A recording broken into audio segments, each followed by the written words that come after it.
What is up? This is your LA in a minute, and I couldn't wait to do research on the Los Angeles streetlights. Why?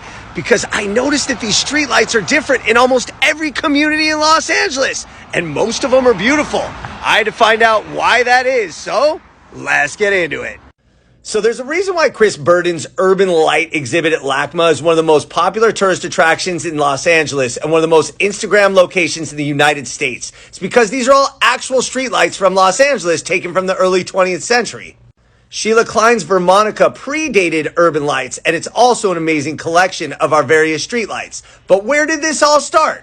The first street lamps in Los Angeles were in the 1860s. This was in Calle Principal in the old plaza. These were gas lamps. They were located intermittently throughout the city. They were dim and they could be a fire hazard.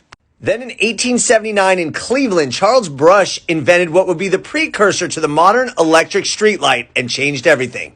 By 1882, the Los Angeles Times ran a front page article that said, "Electric lights. Los Angeles wants and must have them."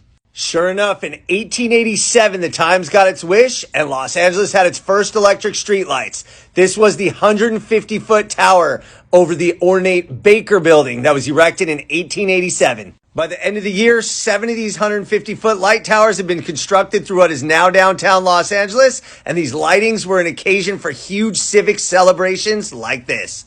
Almost overnight, Los Angeles lit up and was on its way to becoming a major metropolis. 1911 saw the passage of the Streetlight Improvement Act, which put the financial responsibility for installing and maintaining the lamps in the laps of property owners, aka developers. This is Van Nuys in 1912. Though the designs had to be approved by the city, they were the responsibility of each respective neighborhood, and they began to become a design feature of the new subdivisions. Between 1900 and 1930, the geographical area of Los Angeles was expanded and the population multiplied by 20, precisely when illuminated streets became prerequisites for attracting buyers to new neighborhoods. In 1925, the Los Angeles Bureau of Power and Light was formed. It was tasked with designing, installing, and maintaining the new infrastructure. Neighborhoods commissioned their own street lamps to mark their boundaries, provide a sense of history and character to their community. Another draw is they were considered stationary policemen that you didn't have to pay for. Each light post is a sentinel on duty throughout the night. By mid-century, it was commonplace for people to drive neighborhood to neighborhood just to see the new streetlight designs.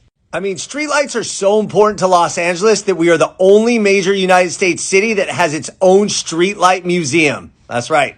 Though we do have the widest variety of streetlights, there's still 11% of Los Angeles neighborhoods that don't have a form of street lighting. Interesting. That said, the ones that do are absolutely beautiful, and we should take note. All right, LA, it's been a minute.